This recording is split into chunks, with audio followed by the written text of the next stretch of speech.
Welcome to the TryPod, where we break down the NRL from a betting perspective. I'm Jacob Wynn. He's Matthias, the Podonis. This is the 2022 season preview. How are you, mate? I'm fantastic. Great to be here. Looking forward to it.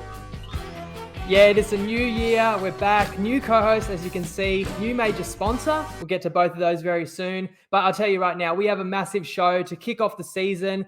Just before we get into it, or maybe like a recommendation for after this show, if there was one off-season pod, I recommend everybody goes back and listens to or watches. It's the 12 Commandments of Punting. After you've caught this show, the season preview, that is 60 minutes that I guarantee will make you a better bettor. Going back to last year, that was the 7th season of the pod. I did it on my lonesome, but we had a fantastic year of results. 62% best bets at $1.88 odds, 70% mixed matchups at $2.55 odds, profit over $3,500 for a $100 staker. The multis were up $800 for $50 staker. You go back the previous 6 seasons before this year, strong profit every single year, despite the fact I maintain it gets harder to beat the bookies every single year. And every year there's more people learning about what we do, and they're doing it themselves, and we're competing against them to beat the bookies too. I never come into a season promising any results like we've had in the past, but what I can promise for myself and the man alongside me, we are going to give our very best. And why don't we get this man to introduce himself? Some of you should recognize him already for the part he played last year, but now he's on board full time. So give us an intro, Podonis. Welcome, everyone. Great intro, Jacob. So you guys have seen me post in the group. I was part of the NFL season. I had a guest appearance with Maddie and the boys on Prop Me Up. Last season, I tipped the NRL full-time. I went 69 and 45, 61% on best bets. And the side bets with Jacob, I went 1 and 5. So that wasn't too crash hot for me. But Jacob's paid the transfer fee, and I'm here for the season on a full-time basis, looking after the weekly previews with Jacob, and should be great. And excited for the 2022 season. Hopefully we have a COVID-free season, one where we can get crowds, and should be exciting. Looking forward to it. Yeah, just able to squeeze you under the salary cap, mate. And like we go back to 2020, people remember Alex left. I can honestly say, in my mind at that point in time, I was not thinking I got to replace Alex, because you can't replace somebody like Alex. And actually several people did reach out to me after that. You were one of the people that did reach out to say you'd like to help in any way you can. And I told them all the same thing. If you want to share your knowledge, feel free to start in the group. Well, one guy actually did. This guy came along. He tipped every single week with reasoning. Some tips similar to the pod, some tips totally different. And in front of all our eyes, had a 61% season. I've actually never seen that clip done by anybody outside of the pod before. We brought him onto the shows for cameos. You did the grand final preview with me. Then to back it up, you just went and gave us 20 weeks of NFL tips, 59%, which is arguably even harder. So that is what you guys call a full-time punting apprenticeship. Now this guy is ready for the big leagues, and I really believe he's going to add to the show, guys, to get a fresh perspective. So it's not one man talking for the whole episode every week, a fresh voice. There's a respect level there. I know what this guy brings to the table, but I'm still going to challenge him, and I want Matthias to challenge me as well. There's an extra filter for best bets, which I think can increase the quality of our bets. And honestly, I'll be honest, last year was hard in a lot of ways. A bit lonely, a bit of head noise when things weren't going well. Now I have someone to bounce back off. It's going to be more fun. So we're going to talk all 16 teams. We're not going to talk round 1 matchups. That's obviously next week where we start the weekly previews. Please share your thoughts and comments as we go. Some spoilers. You and I have a couple of different teams in our top 8s, and we're going to have a side bet on that straight away. We each picked our favorite team out of the 16. If we had to bet a ladder position over or under, or above and below on the ladder, we both picked the same team and the same direction out of the 16 teams with our completely independent handicapping. We've also got a bunch of teams we agree in the same direction, so we've come up with a couple of sweet value multis. Before we dive in, we've got our major sponsor back, and back in a big way. You want to know, yes, mixed matchups are back this season, probably most important. Podonis is going to help me cook these up each week. There's some new things that are exciting, but I'll just let you know about them as we roll through. But also the fearless leader of Top Sport, Tristan, is going to be here every week to share those valuable market insights. So here is Tristan with season futures market preview. G'day TryPod family, we are back for another season. The NRL season is on our doorstep, so that's exciting to see. Looking forward to the footy starting in just over a week now. So good to have the TryPod and Jacob back for another year. We're looking forward to taking on the challenge of some more special bets. But looking at the season ahead and a little bit of a preview, the season's been very, very well supported early. So we've taken a lot of action early in the piece, a lot of premiership action. So Manly's been the best back team at our end, one bet at 10,000 at $8. We've also laid the Storm quite heavily as well, where they've been back from $6 into $5 as well. So all the usual suspects up the top. Penrith's been a bit soft in the market. They opened as favourites at $5. They're now out to $5.50, second on the line of betting. So we've got a stack of markets up. Season wins, regular season matchups. So if you like a team or you think a team's undervalued or overvalued, you can bet on any number of markets. So one that I actually like, I personally think the Tigers, being favourites for the Wooden Spoon, I struggle to see that they should be that far in advance of or that far below anyone else in the ladder. So I look at a few of their markets. You can look at the ladder position. 13.5, you've got them to finish above or below 13.5 on the ladder. Regular season wins, they're 7.5, $2 to go over 7.5, where I think they're a good chance of doing that. A couple of teams where the punters have really been supporting the teams that have been perceived overvalued in the off season. So Cronulla obviously got a big boom on them. They went really well in the trial there the other night, but a few punters are expecting that we've actually overrated their chances. We put the line up at 13.5 and the unders was smashed into $1.65, just back out to $1.70 now. So a stack of markets there to sink your teeth into. We've got the future special that will be coming up a bit later in the show as well. Obviously, Jacob got the money there last year at $15, so we'll be seeing if he can go back to back. He's obviously a very, very sharp judge on the footy. A couple of other things to chat about. We're actually the Titans' official wagering partner this year. Our office is just up the road from Seabus Super Stadium, so we've got some special unique Titans markets up. We're looking forward to really supporting the local team over the course of the year. So it'll be good for punters that like a bit of value, because I'm sure we'll have some nice attractive odds about them throughout the course of the season. All right, well, enjoy the season. We're going to set some custom markets as well later on or in the next week. So feel free to put them onto the Facebook post when Jacob pops it up. I'll do my best to set as many and create as many of those markets as I can. Enjoy the season, and we'll I'm sure be chatting throughout the year.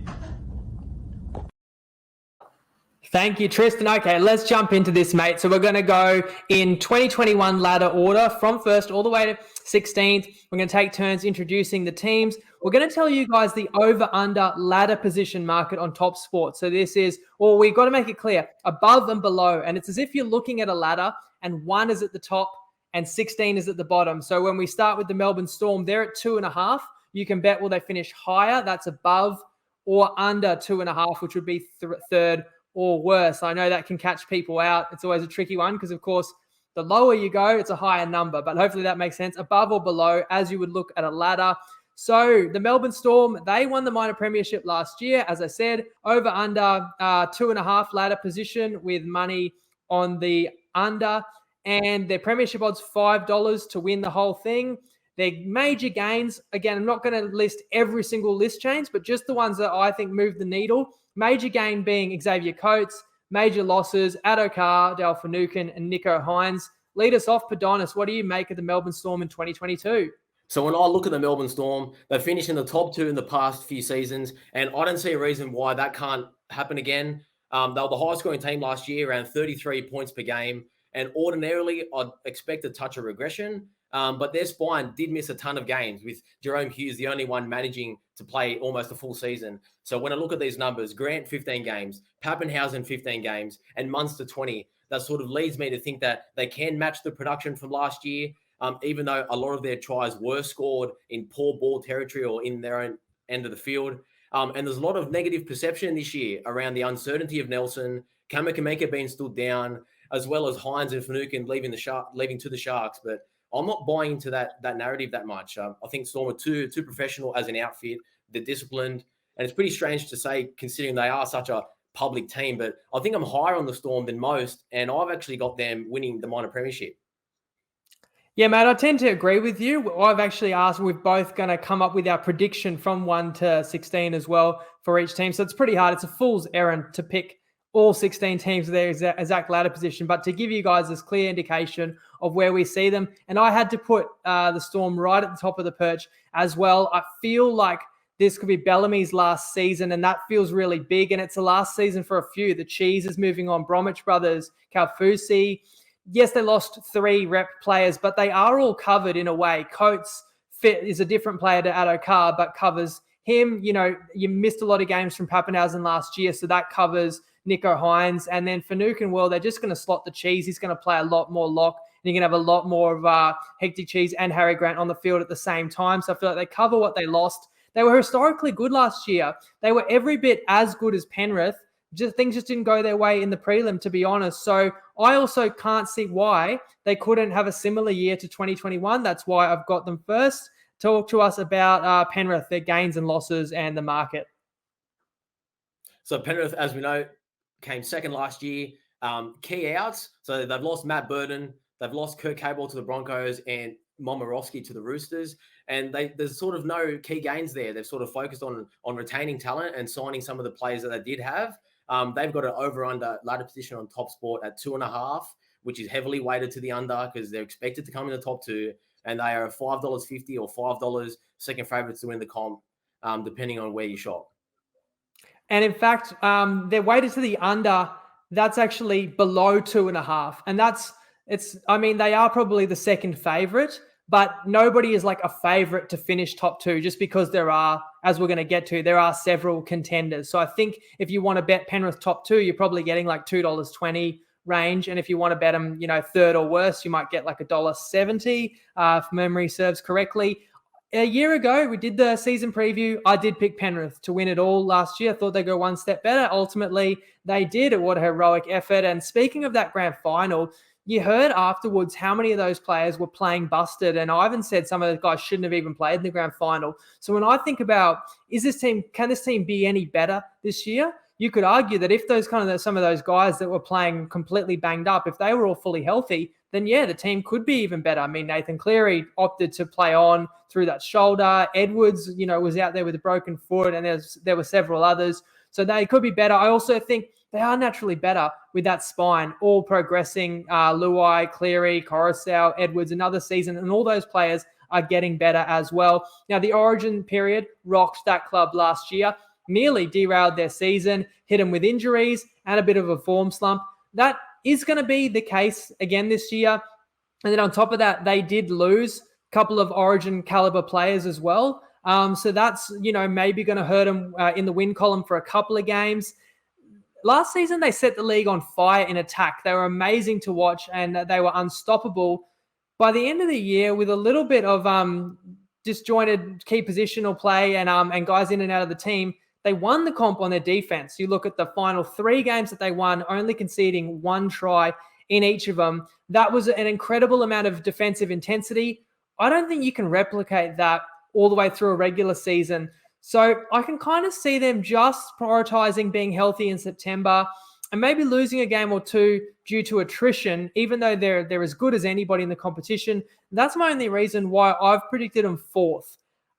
Any response to that? Otherwise, I'll lead us into the South Sydney Rabbitohs. So quickly, I had a few of the same key points as yourself. One of the reservations that I sort of had, if someone was looking to bet on them to win the minor premiership or win the comp now, given that they did win the comp, going the long way, losing that first week of the finals, I think that's going to give them confidence to know that they could do that again. And given the origin period is such a grueling tax on their side, that they might just do enough just to get into the top 4, and that might be enough for Ivan Cleary and the team to work with. So that would be my one hesitation. I think Penrith will still be in the top 4 for sure. I had them second, but I can definitely see your points coming 4th there. So South Sydney were 3rd last year in the regular season. As we know, they made the grand final. Right now, they're set at an above or below 4.5 ladder position. So basically 50-50 if you think they're going to make top 4. Their premiership odds are $8. Major gains, not much. I mean, I put Milford, but he probably doesn't even start for this team. Major losses, significant. Adam Reynolds, Dane Gagai, Sewer, and Benji Marshall retired. What do you make of the Bunnies?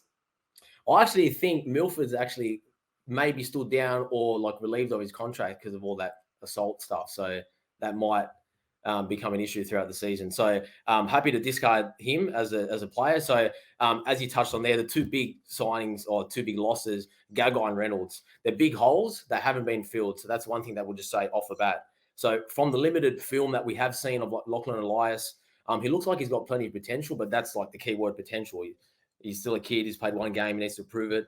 He is stacked with the team around him to do that. They've still got an elite forward pack, so that'll keep him on the front foot in most games. And game breakers like Latrell Mitchell and Cody Walker, they stay off the suspension list and injury, then that South should still be strong.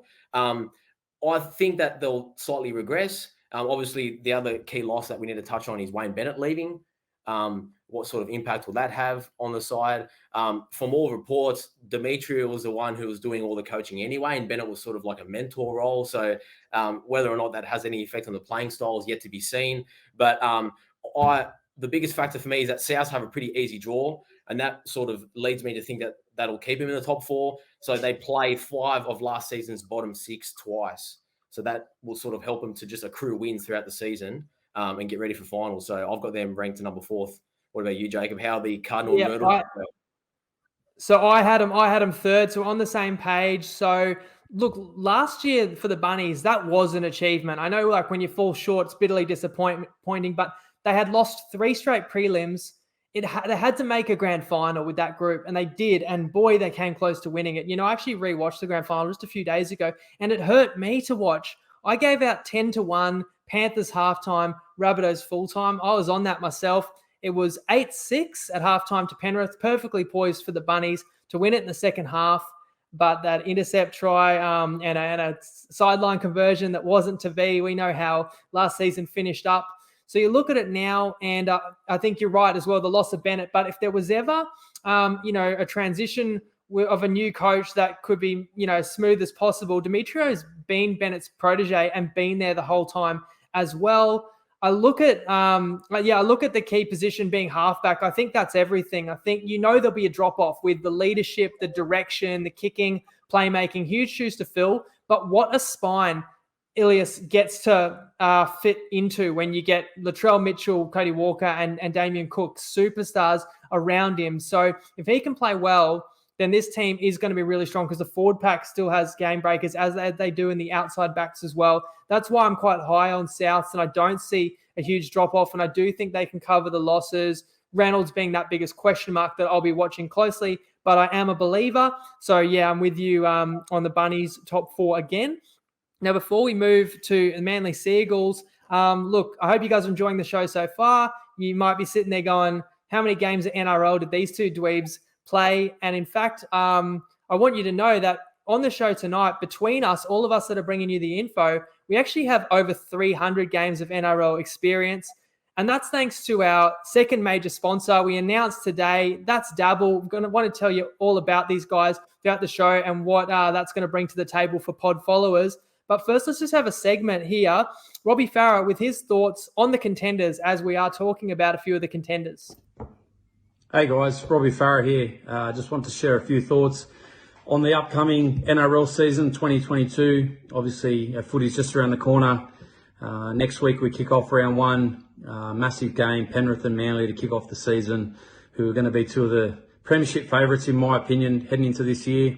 Obviously, the Panthers coming off the back of the premiership last year. The Hunters have become the hunted. There's going to be everyone coming out after them, but I think they've got the quality to be up there or thereabouts again this year. Manly for me as well. When you've got a player like Tommy Turbo on your side, you're always a chance of winning footy games. And they've got the experience in the halves with DCE, Kieran Foran, and then Tommy Turbo at the back. I think they're going to be really hard to beat. They're my pick for the Premiers in 2022. I think the Roosters as well, everyone knows the injury problems they went through last year, but they still had an amazing season. I think the Roosters are a club that always there or thereabouts. They're going to be a tough team to beat again this year, the Roosters. When you speak about the Rabbitohs, massive year for the Rabbitohs last year, going down in the grand final. The question is going to be how they cope with losing Adam Reynolds, obviously one of the great halfbacks of the competition, a massive signing for the Broncos. but a huge loss for the Rabbitohs this year. Young halfback in Lachlan Ilias coming into the side. So, how they cope with his loss is going to go a long way to determining how they will go this year. If you like having a punt on the footy, jump on Dabble, have a banter with your mates, copy some bets, get on there and have a play around on the app. It's a great app to have a bet on. Follow your footy on there, and I'll keep giving updates during the year. Cheers, guys. How good's that? Rubbing shoulders with Robbie Farah. You can follow him on the Dabble app. You can follow me, Winnie. You can follow the Podonis. We're going to talk a little bit more about that. But the team that he's picking for the premiership, the Manly Seagulls, why don't we talk about them next, mate? Set the table for us. Very good. So Manly Seagulls, fourth last year, as we know, snuck into that fourth spot on the back of a phenomenal second half of the season. Curtis Sirinen is a key out, as is Moses Sully, and there's not really any notable signings with the exception probably Ethan Bullimore as a depth middle edge forward. So their over-under ladder position is set at 4.5. So very similar to South. You get around 50-50 odds to make the top four. And their premiership odds are $10 at the moment. What do you think about the boys from the Northern Beaches? Yeah, I think what you said there about the losses, they lose a little bit of depth, but not one player that you mentioned there. And I think Cade Cast, Gajetski amongst it as well. None of these guys are starters. And when you consider, obviously, you got to talk about Tom Trbojevic, as Robbie did there. Can he play any better this year? I struggle to see that he could because he was superhuman last year. But there is one area where they can get more improvement, and that is more games because he didn't play the first 4 or 5 games. So, imagine if they get a full slate of games out of Tommy T, then that's scary, and that is going to translate to a lot of wins. Elsewhere, it feels like this team is ready to win now. Like, if they're going to win a title with this list, why not this year? Because you look at the young stars, your Saabs, your Garrick, you obviously Turbo, Schuster, Olakau'atu, Paseka. I don't think these guys need more time. I think they're good enough. And you look at your DCs, your Gerbo, your Foreign, they're at the back end of their prime. It's time for them to get to the summit now because you can't count on how many more great seasons they're going to have left. So I think this team knows that and has a sense of the moment and will give it a real shake. To pick holes, I mentioned depth. Croker at hooker still feels like a bit of a limitation. What's this team's ceiling in your eyes? Look, this team could probably win the comp. I had exactly the same points as you there. Tommy Turbo had a perfect season. How hard is it to replicate? Lightning normally doesn't strike twice, and we know Turbo's injury history last season was almost flawless after he came back. So, are we really counting on him to play the entire season, especially with an origin tax on his legs? And look, number 9 is a big downfall for me. They haven't filled that void and given a gun there in the spine. So Foreign's a little bit older now. As you said, this is probably one of Evan's last runs he can have at a title. Look, they'll be fighting for that top 4 spot. I see them edging it, just losing to South in that battle, but they'll definitely be up there and can definitely win the comp. But I just had them just slightly below in 5th. Yeah, in fact, I had them 6th, which I think will be a little lower than what most people do there. But that's just because I just couldn't find it really much to poke holes in any of these other contenders. And that continues with the Sydney Roosters. And this is no secret. Everyone knows the Roosters are going to be really strong this year. They were 5th last year, despite a lot of stuff going wrong. Now their over-under ladder position is 3.5. So you 50-50 whether they finish top 3. Premiership odds $6. They gain Momirovski, Nguama from Super League, and Connor Watson returns to the club. Now, the losses are scary. Boyd Cordner, Jake Friend, Isaac Liu, and both Morris brothers. But you did have these massive losses kind of through 2021, so they're not going to feel the pinch of losing them all because these other players that they unearthed that, we're going to speak about, helped fill that void. But I'll throw to you first, actually. And what's your read of the Roosters for this season? So exactly what you said, and Robbie Farah said the same thing. Like, everyone in the world knows that they were decimated by injuries, and they're going to be better this year. So yes, the Roosters are going to be very good. But when we're trying to assess value, how much can you sort of place in their line at the moment, and do they represent any value? I think it's hard to justify betting on them. And I've sort of indicated now the reasons why I'll probably wouldn't. So yes, they're going to be a genuine threat, but some of the question marks for me is one, Sam Walker. Don't forget he was like out of favour towards the back end of the season, whether they want to admit it or not. He was starting a lot of games on the bench. They've got three centers now in Suwali, Manu, and Momorowski that they have to fit into 2 positions. So someone has to play wing. And then don't forget, Hargraves is also another year older, 33. He lost his partner in Isaac Liu for that forward depth. So not sure how that rotation is going to go, especially with Collins coming back from an ACL. And then arguably they have the hardest draw in the comp, but they play every single one of last year's top 5 twice. So that is going to impact their season. So yes, they can be up there. Origin's going to affect them as well. They can definitely win the comp. But when you're looking at a season line or an over-under, I think it's hard to justify betting on them now. But in saying that, I've got them 3rd. Yeah, I mean, you're still predicting that they're going to come 3rd and they're over under 3.5. And that's with you finding flaws. And to me, Walker wasn't out of favour, but they were trying to protect him. I mean, he's almost the same size as you or I, and he's out there getting bashed by these absolute specimens and monsters that play in the NRL. So I think they did quite well because they didn't want to throw him in the deep end. They had to with the injury of Keary. But now that's a win because now you get to pair Keary and Walker together.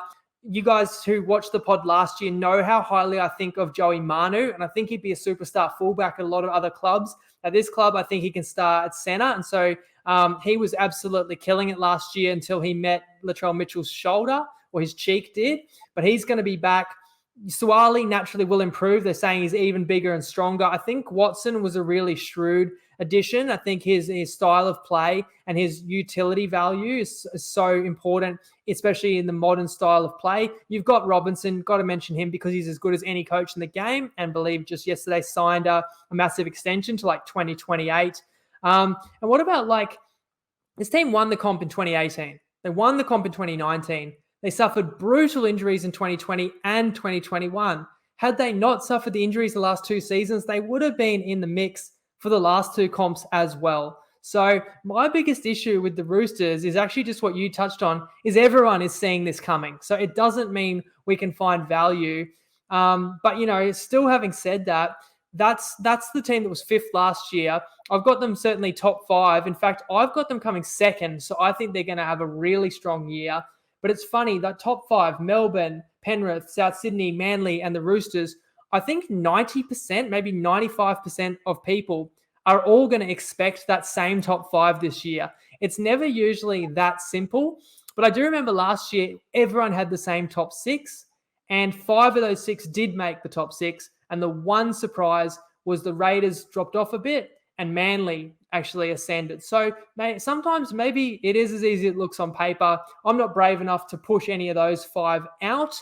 Well, why don't we move to number 6 last year, and whose turn is it? It must be your turn to let us know the deal with the Parramatta Eels. That's it. Parramatta Eels finished 6th last year, and as we all know, it's a well-documented fall from grace in the last 2 months. So key out, Blake Ferguson has retired, and they've replaced him with Bailey Simonson from Canberra on the wing there. And their over-under is set at 6.5 on their ladder position, which is roughly around a 50-50 bet. And their premiership odds, similar to Manly's actually, it's around $12. And my biggest issue for Para is really just how much I like the other 5 teams. That's their biggest problem, because I actually think they're a really strong side. And my initial instinct was it could be a down year for Para. But then the more, I don't know about you, but the more I dived into it, I started to really change my mind. I don't think that's the case. I actually still think this Parramatta team is going to be really strong this year. Now, I will put my hands up and say maybe I have a bit of a natural Parramatta bias, because I've come into the last couple of years really high on them. I know last year I said they're going to make top 4, and they looked like they were all year until they kind of had that tailspin late in the year. And if the season had ended with that bad run of form, we'd all be questioning, what's in the future for Parramatta. We'd be questioning Brad Arthur's job. But let's not forget how they ended the season. Like, that was no joke, stopping the Storm's record win streak and pushing Penrith as hard as anybody, pushing to the absolute wire. in the second round of the finals as well. And of course, Penrith goes on, wins the competition. You get all your key position players back. You're in that sweet spot. If you look at the Parramatta list, they don't have that many Origin players. While they have a lot of good players, they got like kind of guys that are probably not going to play Origin, could really help them. Forward pack is both strong and skillful.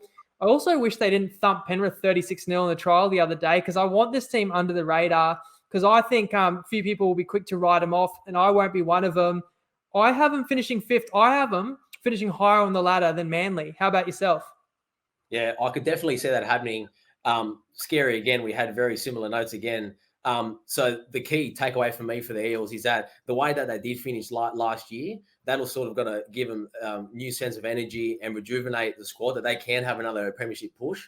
I think the players will know that this is sort of their premiership window is closing.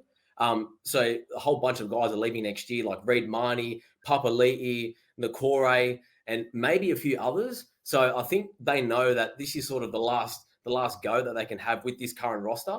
And it's still one of the best spines in the competition. As you said, elite forward pack. And yes, they have a tough draw, but the Origin period, not having many players impacted by it, is going to definitely hold them in good stead. I have them just below Manly and South and the likes of those teams, because I think that they're missing like a game breaker still in the outside backs. And whether or not they can cover Mike Acebo's loss for half a season, not quite sure. So I had them in sixth, but fully fit, they could definitely make a dent in finals. And we're going to use that. In fact, I'm going to surprise you here, because we've teed up another sweet preseason multi. We mentioned Dabble before. We got some thoughts from Robbie Farah. And I mentioned that, these guys are going to come on board. They're going to make the pod possible for you and I to bring to everybody this year, along with Top Sport. And guys, you know that I'm really selective, and I can tell you that. And I really don't do it unless I think there's a benefit to people who follow. And I think people know that anyone that got introduced to Top Sport, for example, last year, is very glad they did. And it's the same case with Dabble. Give them a go, especially once you hear about some of the features. Now, I announced some sad news today that the TryPod app is just not something that I can continue running. And boy, I tried my hardest, as did Alex. We put everything into that, time and a lot of money as well. But it's just not something that's feasible. And you've got a company like Dabble, who I've actually known some of the co-founders for years, and they had this concept that's been building for a long time. And Dabble started operating as a bookie last year. When I spoke to these guys, I said, I think you got a hell of an idea, but it sounds really similar to the TryPod app. So one door shuts, that's the TryPod app. Another opens. Try out the Dabble app. Features include following individual tipsters like you did on the TryPod app. I'm on there. Podonis is on there. Undertaker, Dane with rugby tips, Ben Willie with cricket and footy.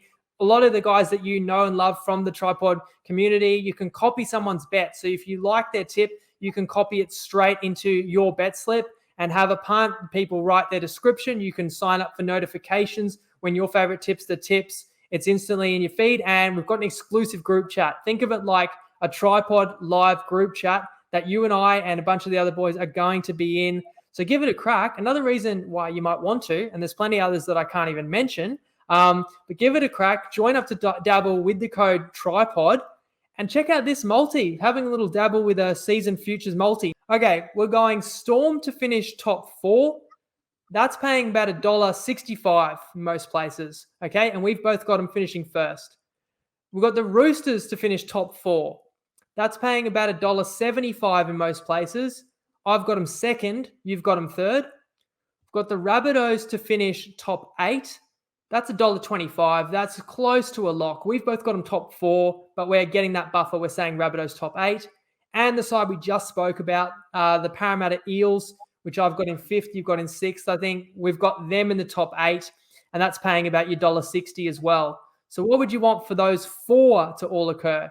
I know I'm putting you on the spot. Yeah, let's just throw a number out, $5.50. That's pretty close if you multiply those 4 odds. In fact, this is $8 odds.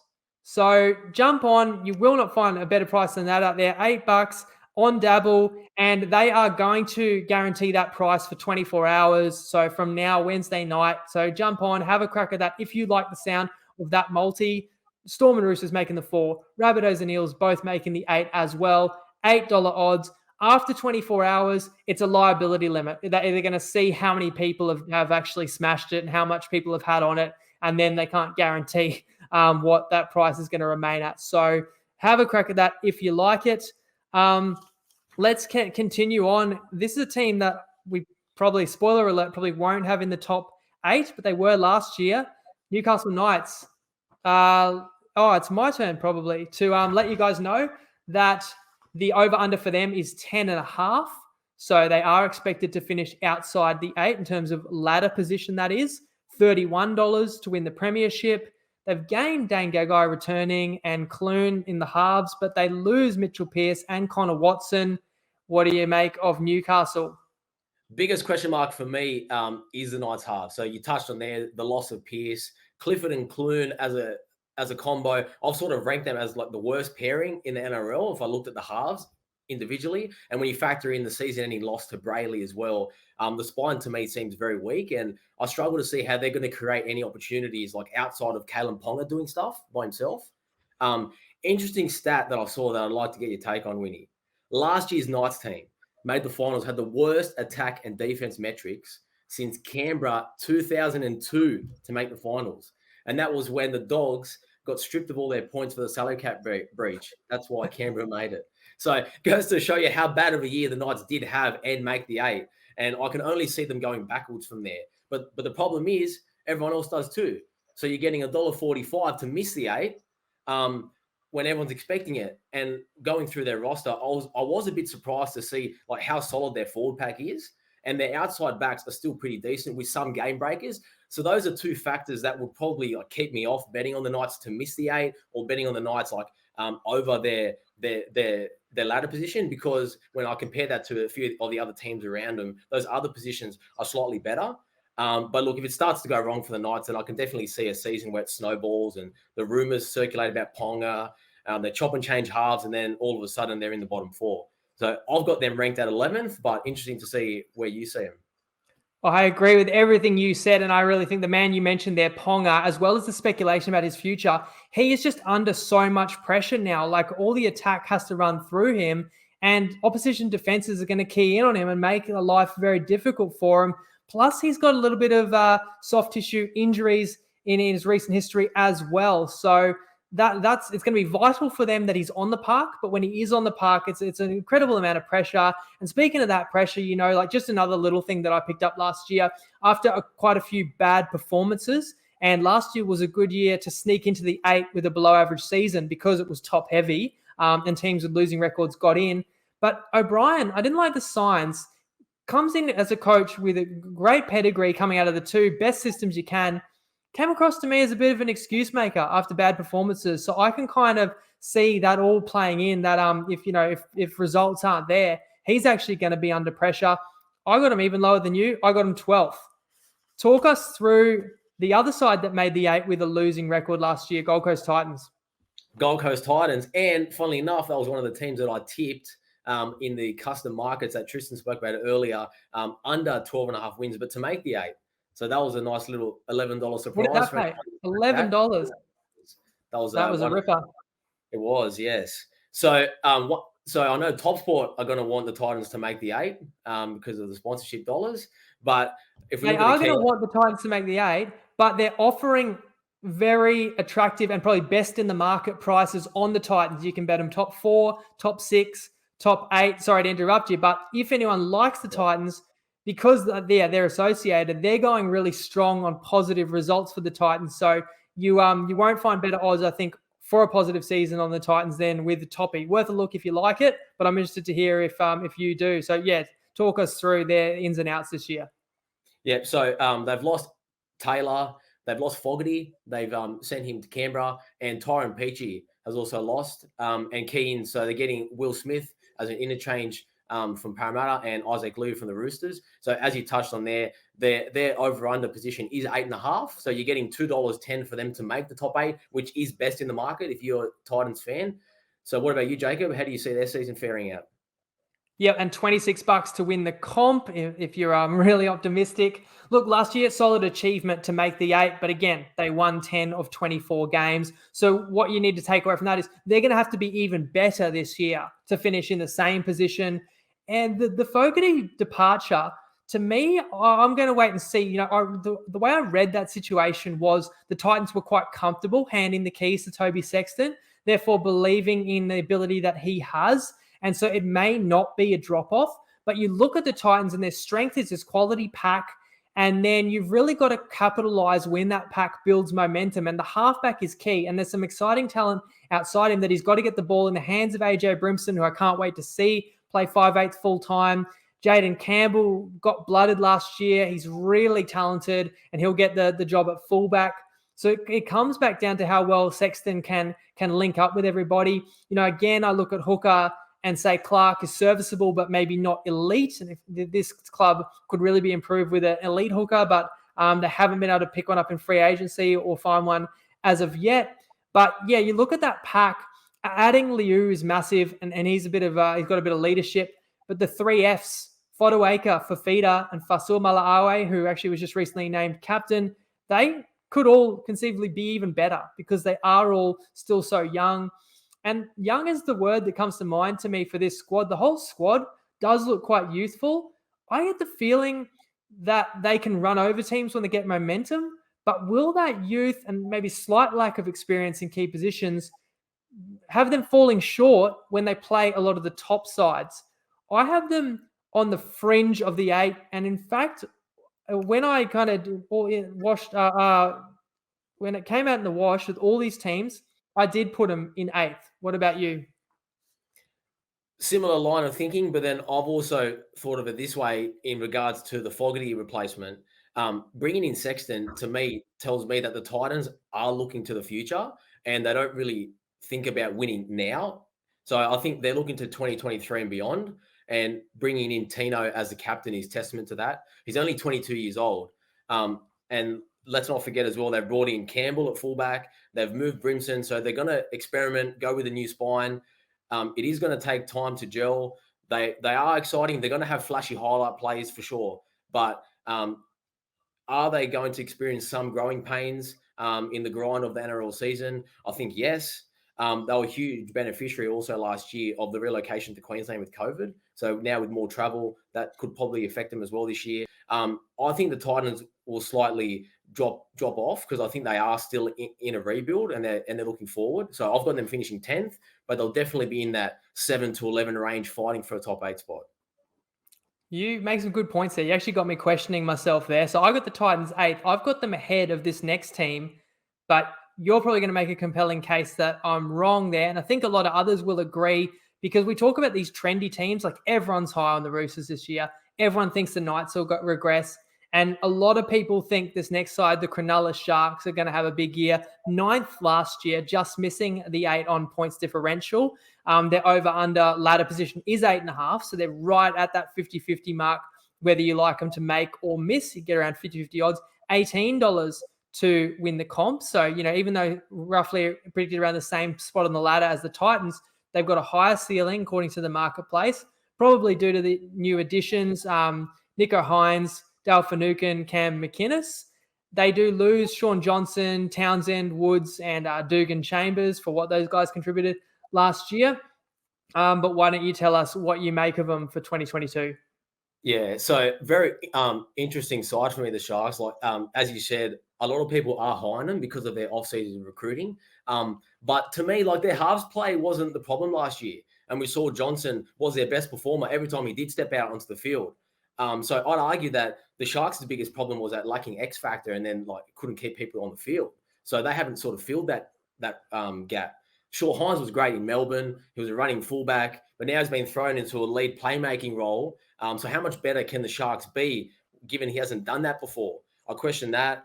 Despite all the off-field and on-field turmoil that they experienced and losing Morris, like the side is pretty resilient still. And they did play tough and they nearly made the finals and they could have in that last week, but they fell short.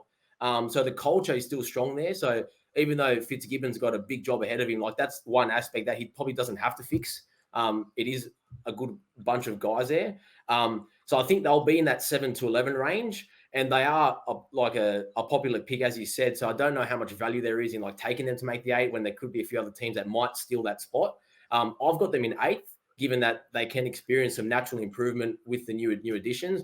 And then also a small edge is returning to Shark Park this year, which might help them in a few of those close games, which does provide some sort of benefit.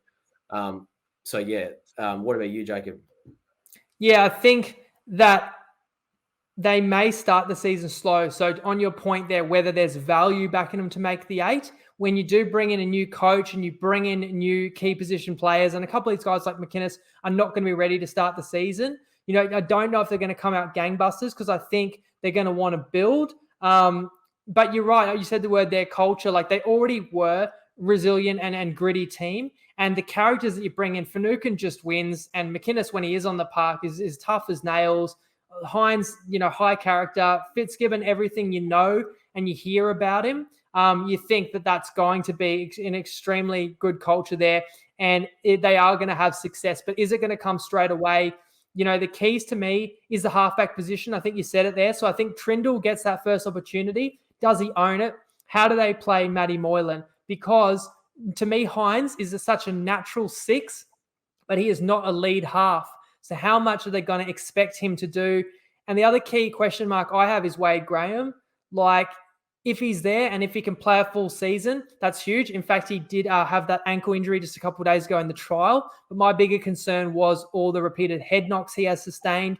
That is a real worry. So all in all, I don't kind of have the Sharks as top 6, where some people are going as far as to say that.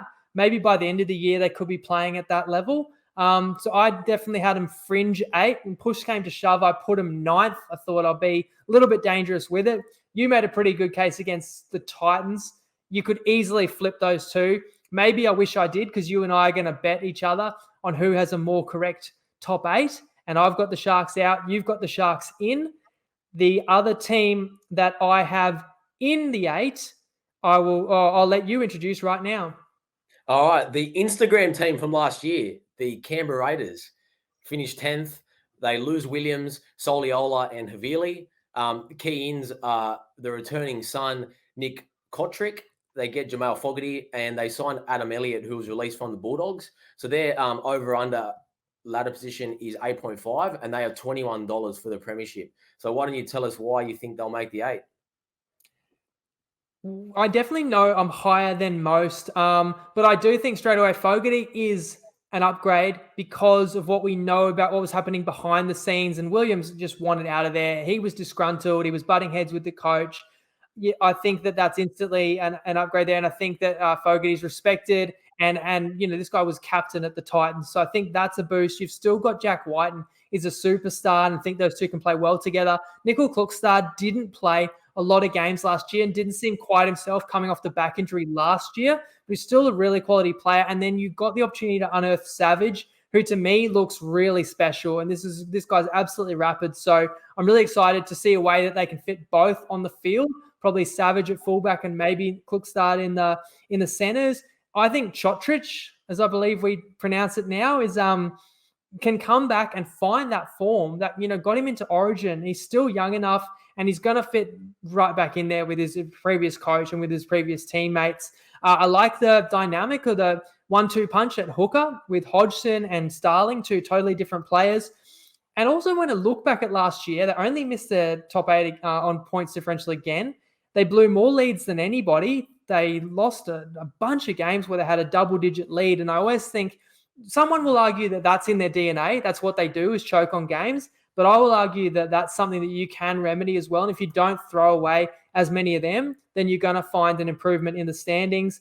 Now, another valid concern, which I'll be interested what you make of this, like, is Ricky the kind of guy that wears players out? And do they stop hearing all his message? I think that's possible. So I think this team could have implosion potential. If it's going badly, it could go worse. But because I believe they can make the top 8 and be certainly in the mix all season long, I don't think that they're going to implode. And I have them higher than the Titans, higher than the Sharks. I have them 7th. 7th. So look, I definitely agree with you. They'll be fighting for the top 8 in that 7 to 11 range. And I do agree as well, people are a little bit sleepy on them given the year they had last year. As you said, strong pack, good depth in the outside backs now with Klokstad, Croker, Chris, Tomoko, Valamai, and they'll be one of the teams that will be pushing. The one reservation I do have is that it's the same core group of players that were sort of in the premiership window 3 years ago. So it sort of feels to me that Canberra might need a bit of a refresh and an update in that core group of players. So that's probably the only factor that I've sort of dropped them. I've got them in ninth, but that's not to say they can't make the 8, but that's sort of, I still see Sharks having a higher upside slightly. And then 11th last year, and maybe could have been higher if not for an ill-fated barbecue, but that was the St. George Illawarra Dragons. So their over-under for ladder position above and below is 12.5, $41 to win the comp. They have lost Dufty, Corey Norman, Paul Vaughan late last year. Adam Clune is gone, but they bring in Jaden Sewer, Burgess, Mbai, Sully, and Woods. What do you think? Bit of excitement around the Dragons, but I think people are sort of forgetting that they are in a full rebuild. Sloan's at the back, Junior Amone's partnering Ben Hunt in the halves. Like, they're promising youngsters for the future, sure. But will they have the consistency to win games in the NRL on a week-to-week basis? They'll have exciting plays and highlights, and they might win some games, but I'll also see a drop-off in like McCulloch's production. He played too good last year for his age and where he is in his career. He'll sort of probably return to the form he had at Brisbane before he left. And also think that the weakest part of their team is the front row rotation, which is probably the poorest in the NRL, with Woods, Laurie, Molo, George Burgess. So the Dragons, to me, feel like a team like the Broncos from 2 years ago, with a young squad that could be exciting for the future, and they have a mismanaged cap, and they've also got average coaching. So that's how I see St. George. So I think they'll finish in the bottom 4. I've got them 13th. And interesting to see if you disagree. Is 13th in the bottom 4? Do the math. 14, 15, 16. Just squeezes in there. Bottom 4. I have them exactly the same. 13th. Well, maybe they remind you the Broncos because it's an old Broncos coach and he's brought a few former Broncos down. So there's former Bronco vibes here. But you're right about that kind of transitional period. They don't need to make the 8 this year. They just need to develop and get game time into these young fellas. You mentioned Sloan, Amon, Sullivan as well. You know what? The fact that they actually got to blood all these guys last year, I think is a huge advantage, that they're not just going in totally cold this year. They got their feet wet and now they get to really establish themselves. In particular, I look at Junior Amon as the potential to be a real star. But is he already? Because I look at the Dragons and I don't really see guys that necessarily are match winners, are origin caliber players that are going to take the game by the scruff of the neck. Now, if there's one guy, maybe Zach Lomax, the man with the out the back of the right-hand flick pass that you know is coming, but it gets you with it every time nonetheless.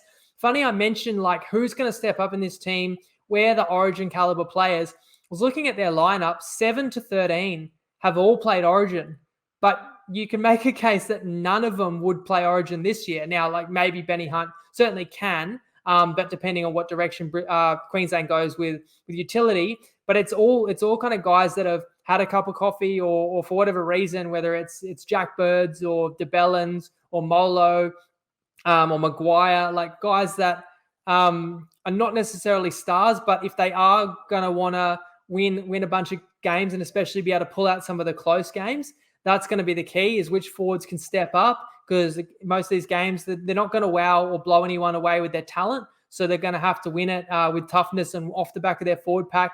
And then kind of how good can that combination that you mentioned, Macca and Hunt, can they play when the game's on the line? Because that's ultimately going to decide how many wins they end up with. But as you say, it's not really all about making the 8 this year. It is a transitional roster. And for that reason, I have them a few spots outside the 8. So the Warriors are going to start the season in Redcliffe and use that as their base. So they finished 12th last year. The key outs are Roger Tuivasa-Sheck, as we all know. He went to Union. They lost Armau.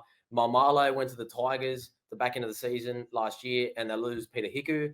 And they get returning son Sean Johnson, Ash Taylor, and Dallin Wattenza-Lesniak, who was there towards the back end of the year as well. So Top Sports over-under position for them at the moment is 12.5.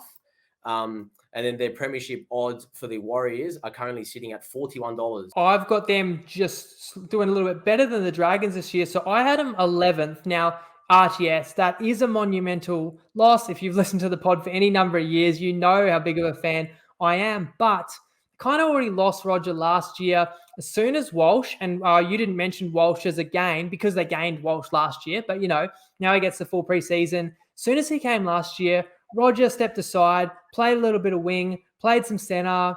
He then went home early as well. They gave him that compassionate release. So in a way, you have kind of moved on a little bit from Roger, and you're very lucky to have a young star like Reece Walsh. If he can put it together, it may not be that much of a drop-off just because he still can be a superstar and can be a game breaker at fullback. And a few of these other guys that they lost last year as well, they also lost kind of throughout the year, so maybe it doesn't hurt them as badly. And I think the prodigal son, Sean Johnson, returning could be, I'll go as far as to say could be the pickup of the year. Like, I didn't know why Brisbane wasn't trying to sniff around Sean Johnson. Like, if I have to make a prediction, everyone's talking about what a big difference Adam Reynolds will make. I think Sean Johnson can have a better season than Adam Reynolds. So that's how big I think he's going to be. Then now he's going back to New Zealand more mature. How they solve the puzzle in the halves with who partners him when you have Nikorima, Harris DeVita, and Ash Taylor, that's going to be the key that they're going to have to solve. In the forward pack, there's some talent. We saw the emergence of Josh Curran. Aitken transitioned to the back row and did really well. I thought Lodge was a good pickup mid-season for a bargain. Fanua Blake's been there for 1 year now. Brownie is another question mark to me. Can he get the best out of the squad? The squad depth as well, if they do cop a couple of key injuries, that does hurt. And of course, away from home yet again for the foreseeable future. But maybe the town of Redcliffe will have a bit of a buzz, and maybe that town can kind of adopt them because they know they're going to have their own team from next year. So the Warriors always find it so hard to predict. I think they can make the 8, but I just couldn't quite squeeze them in ahead of some of the others that we've already mentioned. So as I say, I put them 11th. Where have you got them? I have them exactly 11th as well. I think they're a little bit underrated, like yourself, coming into the season. And you touched on moving to Redcliffe there, but the NRL did confirm that they're going to get 5 home games in Auckland starting from mid-July. So that could be used as a bit of a motivational factor to get them through the early part of the season to know that they can go home after 1,000 days and play in front of their fans. They got a top 8 pack, like you said, but the halves to me didn't stand out as the problem. So they signed Johnson, great. Ash Taylor, sort of question that signing. Now you've got to fit 4 plays into 2 and use up your cap space there, and they're sort of light on the outside backs and a game breaker out there still. Will they improve and exceed expectation? Yes. But any side with Nathan Brown, in my opinion, is still going to be limited. So that's why I sort of had him at 11th and close to a top 8 bet. If you like him, you can get him at $4 on TopSport. But other than that, I think we roll straight into team number 13. Now, I'll query something you said there. And again, guys, let us know your comments. So about that being able to go home from July, I had heard that originally. Then I had heard because of the way the draw is and because of the quarantine rules, it actually wouldn't be feasible. And these things are always evolving anyway. And it's always, dependent on what happens in the world and what happens with all the rules and stuff. So even if what it may stand at now is not necessarily what's going to play out in a few months' time. So I'm not 100% sure of what the latest information is. And if they don't get to go home, it can also be a letdown. So it could go either way. No doubt if we knew for sure that they got to go back home and play any number of games in Auckland at Mount Smart, that would be monumental. But I hope so. But I guess we'll see. And if anyone knows more than us, comment that now. West Tigers were 13th last year. Their over-under ladder position is 13.5. So will they go a little worse than last year? I tend to think they will. They're $67 to win the comp. I would not put money anywhere near that. They lose and buy and Leilua, not big losses. They gain Hastings, Peachy, Gildart. Let's go back to last year where they were actually my pick for the frisky, sleeper, bottom 4 team to surprise people. And then the first 2 weeks of the season, I only had 2 losing best bets out of 6. And they were both weeks when I took the Tigers and they got flogged by double digits in both games. So it's kind of wrong coming out of the gate. Ultimately, the 15-1 multi that we cashed last year was thanks to the Tigers getting over 7.5 wins. They got 8 wins. So I'm not going to claim I was right. We'll just claim a pass mark for my prediction for them last year. But I was more optimistic last year than I am this year. So, Hastings has looked good in the trials, but I want to see it before I believe it. Peachy, I feel like, has all the ability, but I feel like if he was on a contender where he can just fill whatever roles that contender needed, that's one thing. But on this team that could struggle, I feel like Peachy tries to do too much. And I feel like Peachy also sometimes goes missing. So I don't know how that's going to be, whether that's going to be a good fit. I'm sick of saying it's Luke Brooks' time to step up. Again, I'll believe it when I see it. Laurie is a gun. Dewey is important, but will not be back till mid-season with the injury he got last year. I noticed Robbie avoided saying Stefano Utoikamanu, and that's a bright spot in the forward pack there. And I'll throw this question to you as well. I mentioned Ricky Stewart, that hard taskmaster, drill sergeant style of coach. Does that burn the players out? Because that's what Madge is as well. I'm not optimistic. They're, as Tristan said, favourites to win the Spoon. I think that's justifiable. I don't have them winning the Spoon, but they easily could. I got them 15th. What about yourself? Yeah, for sure. They're going to look. You could hear it in Robbie Farah's voice, like the passion and the love he has for the Tigers. But I'm very worried for their season. They've got one of the weakest rosters in the NRL, as you touched on, and like a lot of their top end talent he signed for next year and onwards. So it'll be like another year that they have to like develop their younger players. They're expected to be a bottom 4 side, and I have them rated there. I've got them 14th, so just slightly different to what you've got them. Dewey became a leader last year, and he's only been there for a year, so it sort of shows you like the culture of that place is pretty poor. I agree with you on Maguire's coaching style. It's too intense for a bottom 8, bottom 4 side. He needs to be like a premiership contender with the way that he sort of drills everyone. It mentally drains them as the season goes on. But look, the problem with betting against the Tigers is that their line is set so low already that it's hard to make a case to top your money for 12 months. So if we're coming at it from that angle, yes, they're going to have a poor year, but it's probably one to just to watch. And tell us about the Broncos. And, we're talking about every team's over-under ladder position, and we're saying what we would have, but we're not saying bet every one of them. You made the point there. It's a fair bit of money to tie up. We all love having a few futures plays, but I prefer to have a few long shot futures. We've given you an $8 one. We've got a $15 future to come, and we've got a $13 future multi as well. So hang in there, guys. We've got 3 more teams to go through. And this next one you're quite bullish on. Okay, so this is probably the one that me and you have the biggest disparity on in terms of our rankings. And I'm going to go full spoiler alert here. I am a Broncos fan. So whether or not people want to buy into that bias a little bit, that's up to you. Last year, I was pretty down on them. So I like to think that I am pretty unbiased in my opinion of them, as you have to be if you want to do this full time. So their key outs, Xavier Coates, Glenn's retired. They lose Milford, who's sort of been like part of the furniture there for 10 years. So that's sort of big there. TPJ's moved to the Bulldogs, but he sort of left towards the back end of the year when he went to Penrith. And they lose Croft and Lodge. And the key ins, everyone's talking about Adam Reynolds. We know how important he's going to be. Capewell comes in. Brenko Lee comes in from 12 months in the wilderness away from a Bellamy system. But don't forget, the last time we saw him play was in an Origin game. And we also get to see Ryan James come back to add some experience. So their over-under position is 9.5, and they're $21 for the premiership. So why don't you tell us, Jacob, why you disagree? Well, look, I think they're going to go well. So you've got, did you say 7th? You've got them? 7th? Sorry. So I've got them at 7th. And I think that of all the sides around them, they can make the biggest jump towards that top 8 out of the sort of teams that are in their same bracket. And that would be a huge jump because they came 14th last year. So, I mean, I have them 10th. So I have them improving. So I don't really disagree with you because I've got them sort of in that logjam where they can push for the 8. But I just think a lot has to go right for them to make the 8. So I don't disagree that they can. But I didn't put them in. And even though I also grew up a Broncos fan, but I've had to kind of forsake them as well for the sake of the pod. I'm kind of godless and I'm just supporting whoever I've got money on in that given game. Reynolds, that's going to fill a big void that they needed there, but I kind of question that as well. Everyone thinks that this is going to fix a lot of Brisbane's problems. There is a reason why Souths did let him go as well. If he was still an absolute superstar with plenty left in the tank, they would have kept their captain there.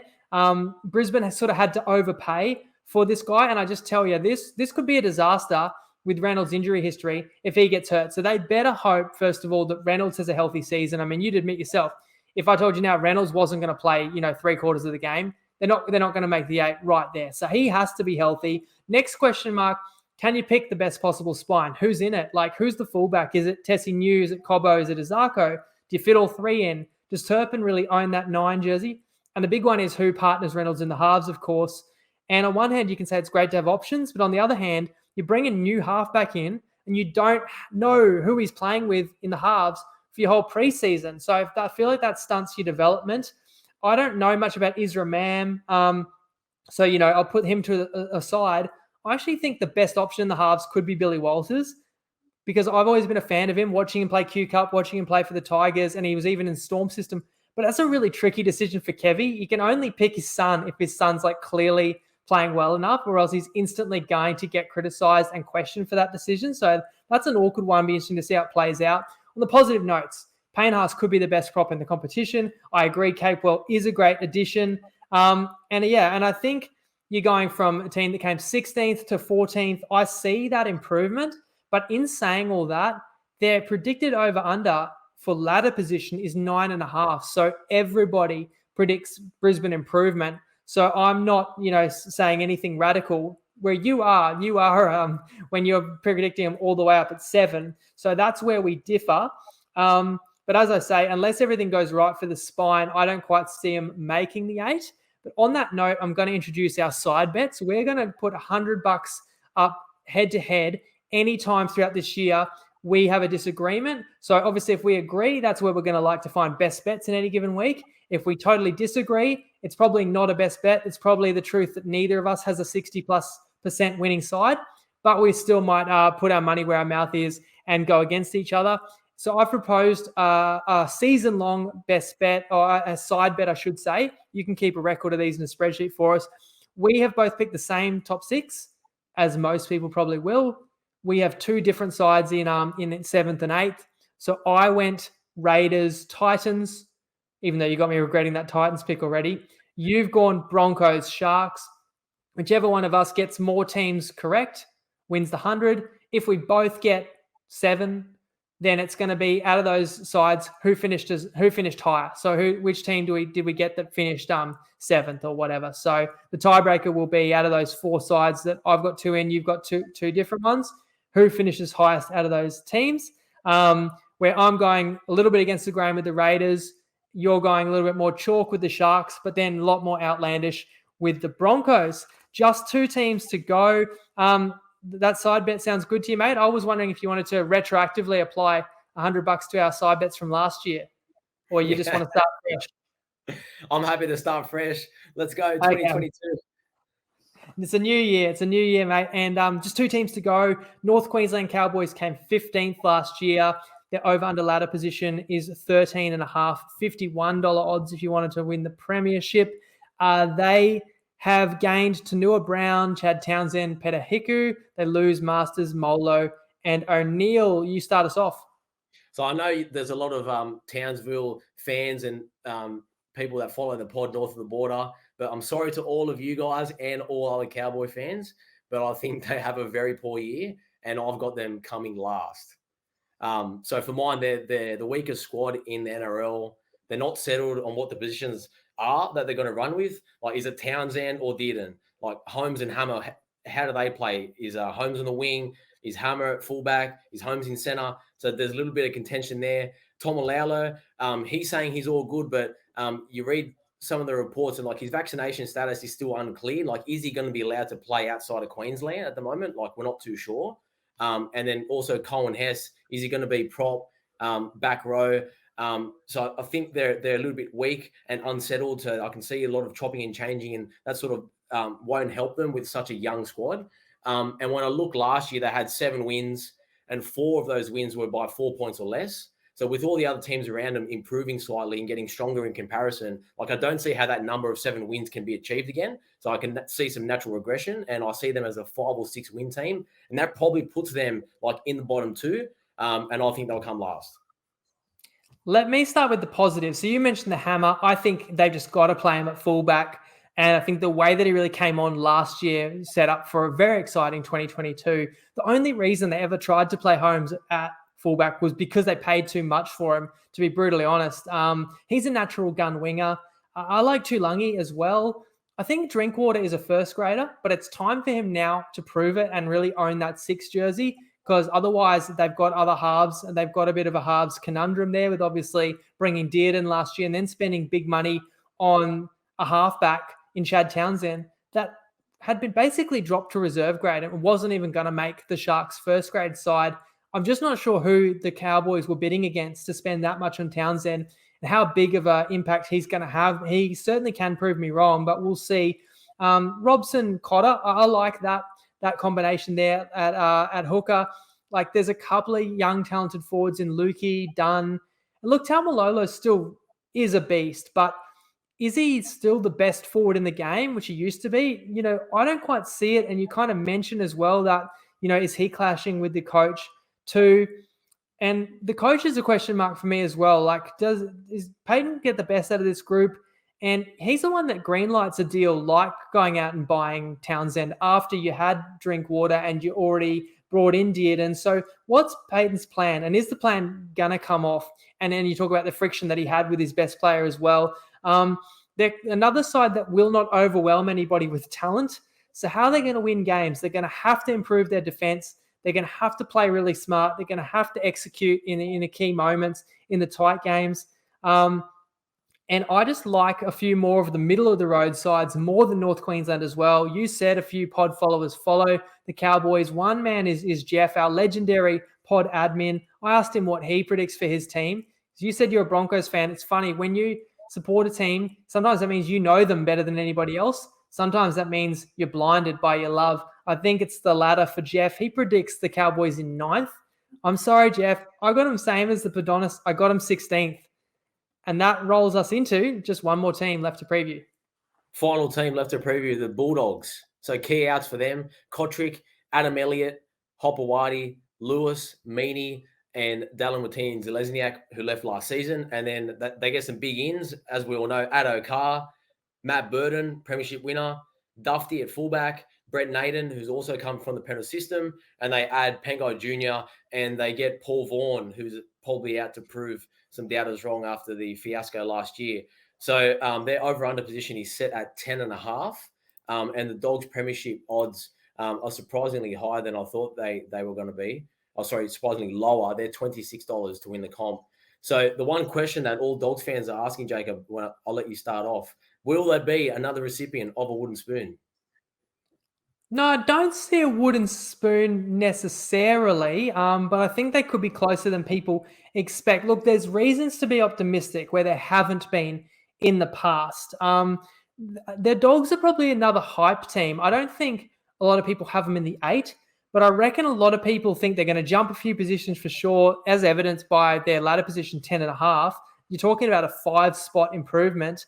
But I also think people will just reckon they're going to be fun. Now, Burton is an absolute gun and a great signing. And, you know, Baz, maybe he can get the best out of him.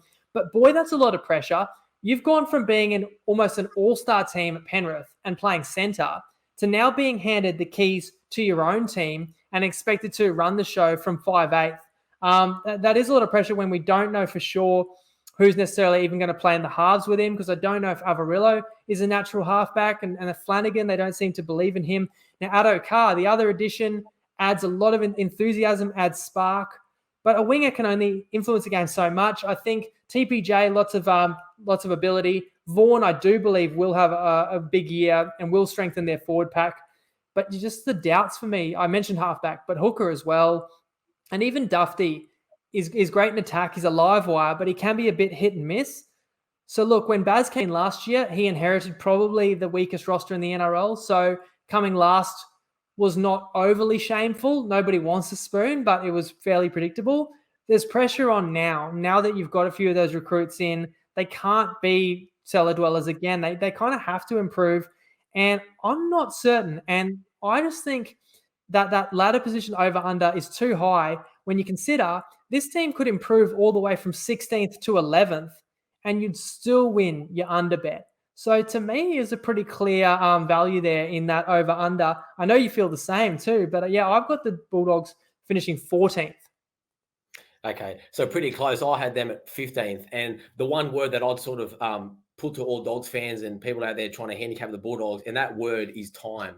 So with a new spine, new plays, like time is what they're going to need. It won't be instant success, especially since they have a culture of losing, and they've had 2 years in a row now of winning the spoon, or almost winning the spoon. They came second last. Brisbane won a few years ago on for and against, but it's not as easy to break that losing culture as people think. And the Dogs have been tipped by nearly everyone as a smoky team to potentially make the 8.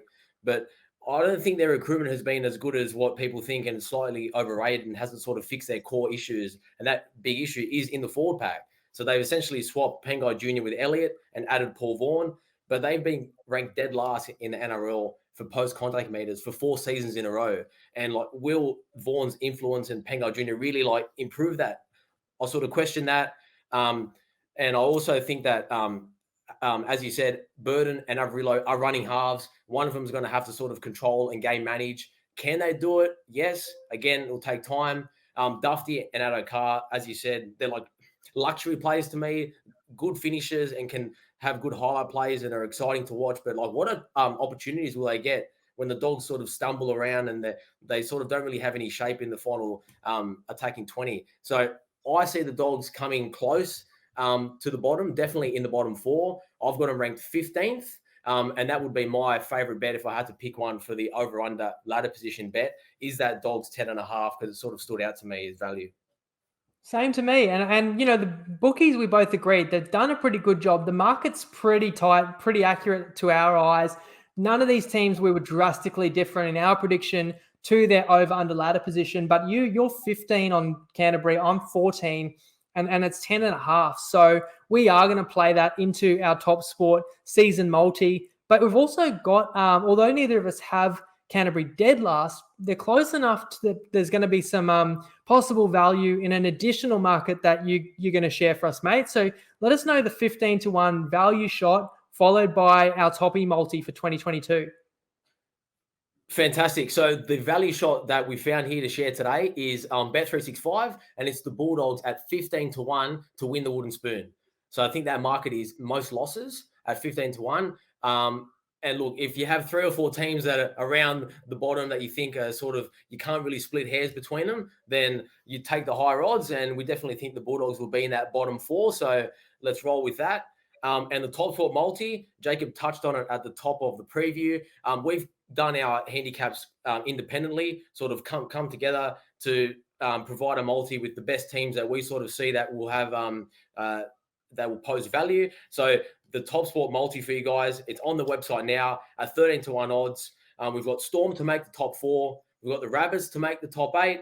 We've got the Eels to make the top 8 as well. And then we've got one of the ladder position bets. We've got the Bulldogs under 10.5. So that's the Bulldogs to finish between 11th and 16th. And then their last bet is Cowboys under 7.5 wins. So that's win as in their win record, not their ladder position. So let's roll with that at 13-1. And we think that's pretty good value from the Top Sport boys. Anything further to add there, Jacob? Hard act to follow after we cashed at 15-1, and it cashed with like 3 weeks to go in the season as well last year. But I really like that one. So promo code TryPod. If you want to jump on board, we've got that bet to ride all season long, and we're going to have mixed matchups every single week, plus lots more that I'm excited to let you guys know about. In fact, Top Sport's even sponsoring another whole new brand new show that's going to be live. And I mean, actually live and interacting with comments in about 5 minutes time or so. That's 8:30 New South Wales time every Wednesday night. And that's a show, if you don't mind a bit of Supercoach, I am joining 2021 Supercoach champion Tim Moody, and we're doing a short, sharp show that is only the strongest Supercoach and punting advice that we can deliver in under 20 minutes.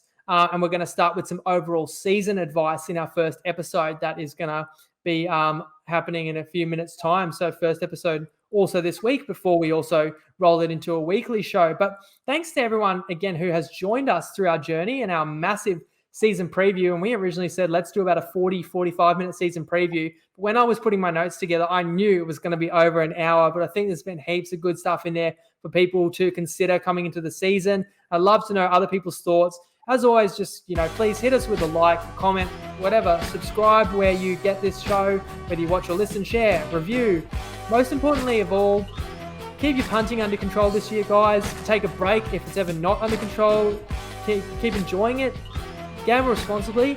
And Matheos, can I get a Lego? Lego.